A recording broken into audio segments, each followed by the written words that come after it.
simply. With the disciples in that upper room where they had been hiding out ever since Jesus was arrested. Well, really where they'd been gathered ever since the Passover, but they'd been hiding out of fear.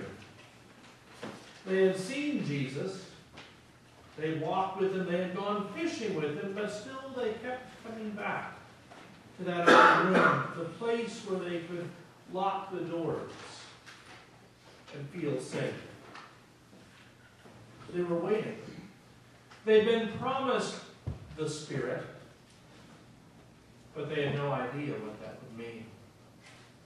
And so they sat there restless, waiting. Perhaps the first thing they noticed was that still small voice echoing in the room. That quiet presence of the Spirit, touching their spirits, touching their hearts, making them fidget just a little more. Then the wind started. And you did your sound effects so well earlier. And the crackle of the tongues of flame. Crackle, crackle. It's like you've forgotten already. You can't forget. That's our story. Those sounds that filled the first Pentecost, that drove the disciples out from that upper room and led them to proclaim the gospel in all known languages, so that every person gathered there in Jerusalem could hear their own tongue the story of Jesus. And for those who were listening in, without a closely tuned ear, they heard the sound of battle, of people speaking on top of each other and sounding like they were all drunk. Part of that soundtrack of the first Pentecost.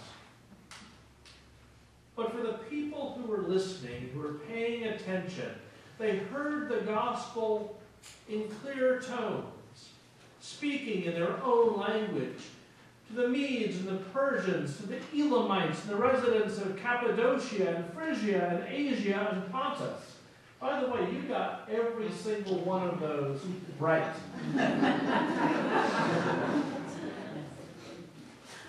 Emily, by the way, read the single hardest reading in the entire 3-year lectionary cycle today.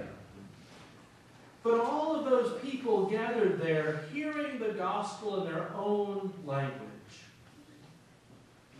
It was like harmony, wasn't it? A different line for each person who needed it, but all serving the same purpose. Today we celebrate Music Sunday as well as Pentecost, and we have had a variety of music, everything from handbells to Happy Birthday. But that's the story too, isn't it?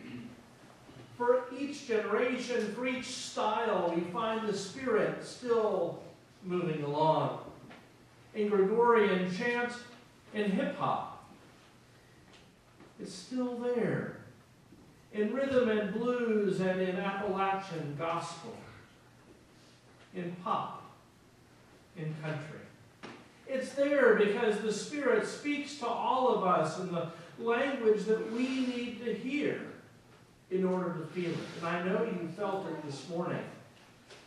All the applause and amens that I have heard kind of give me a clue that the Spirit is moving here, speaking a language that we can hear.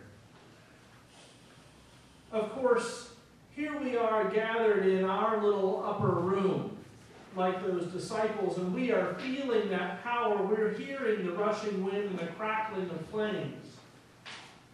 But Pentecost gives us another step to follow.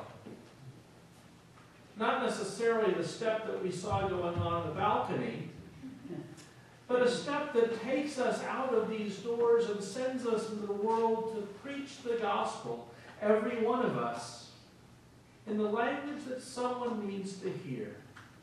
to tell the story of grace and forgiveness, of love and acceptance, of the inclusivity of God's realm.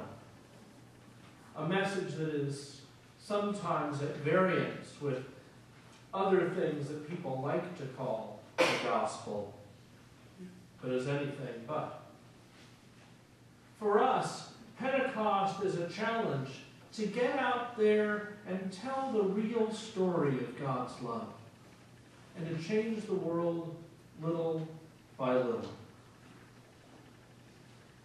Now you may notice if you look at your bulletin that it says reflection, not sermon.